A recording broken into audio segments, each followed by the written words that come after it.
చండీగఢ్లోని ముల్లన్పూర్ మహారాజా యాదవీంద్ర సింగ్ అంతర్జాతీయ cricket stadium వేదికగా జరిగిన ఐపీఎల్ 2025 సీజన్ 31వ మ్యాచ్లో పంజాబ్ కింగ్స్ సత్తా చాటింది. మంగళవారం జరిగిన ఈ పోరులో కోల్కతా నైట్ రైడర్స్ పై 16 పరుగుల తేడాతో పంజాబ్ కింగ్స్ విజయం సాధించింది. బౌలర్లు ఆధిపత్యం చెలాయించిన ఈ తక్కువ స్కోర్ల మ్యాచ్లో పంజాబ్ అద్భుతమైన పోరాటాన్ని పటిమ కనబరిచింది.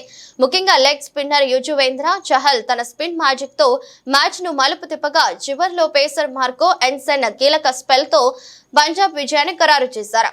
112 పరుగుల లక్ష్యాన్ని ఛేదించలేక కోల్కతా నైట్ రైడర్స్ 15.1 ఓవర్లలో 95 పరుగులకే ఆల్అౌట్ అయింది. ఈ మ్యాచ్ లో టాస్ గెలిచిన పంజాబ్ కింగ్స్ కెప్టెన్ శ్రేయస్ అయ్యర్ ముందుగా బ్యాటింగ్ ఎంచుకున్నాడు. పంజాబ్ 15.3 ఓవర్లలో 111 పరుగులకే ఆల్అౌట్ అయింది. కేకేఆర్ బౌలర్లలో హర్షిత్ రాణా 3 వికెట్లు పడగొట్టగా వరుణ్ చక్రవర్తి, నరైన్ చెరో 2 వికెట్లు, వైభవ్ అరోరా, నోర్జే తలో వికెట్ తీశారు. స్వల్ప లక్ష్య ఛేదనలో కోల్కతా నైట్ రైడర్స్ ఆదిలోనే తడబడింది. ఓపెనర్లు Quinton de Kock, Sunil Narayan విఫలమయ్యారు. వీరిద్దరిని వరుస ఓవర్లలో Marco Jansen, Xavier Bartlett pavilion పంపారు.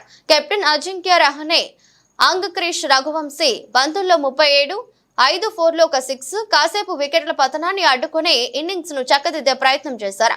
ముఖ్యంగా రఘువంశీ దూకుడుగా ఆడాడు. అయితే జట్టు స్కోర్ 62 వద్ద రహనేను 72 పరుగుల వద్ద రఘువంశీని చాహల్ అవుట్ చేయడంతో కేకేఆర్ మళ్లీ కష్టాల్లో పడింది. వెంకటేష్ అయ్యర్, రింకు సింగ్, రణదీప్ సింగ్ స్వల్ప వ్యవధిలో మ్యాక్స్ వెల్, చాహల్ అవుట్ చేయడంతో కేకేఆర్ ఓటమి ఖాయమైంది. చివరిలో ఆండ్రీ రసెల్ బంతుల్లో మెరుపులు మెరిపించిన మార్కో జాన్సన్ అతడిని బౌల్డ్ చేయడంతో కేకేఆర్ ఇన్నింగ్స్ కు తెరపడింది. చివరికి కోల్కతా 15.1 ఓవర్లలో 95 పరుగులకే కుప్పకూలింది. పంజాబ్ బౌలర్లలో యజ్వేంద్ర చహల్ 4 వికెట్లతో చెలరేగగా మార్కో జాన్సన్ 3 వికెట్లు పడగొట్టాడు.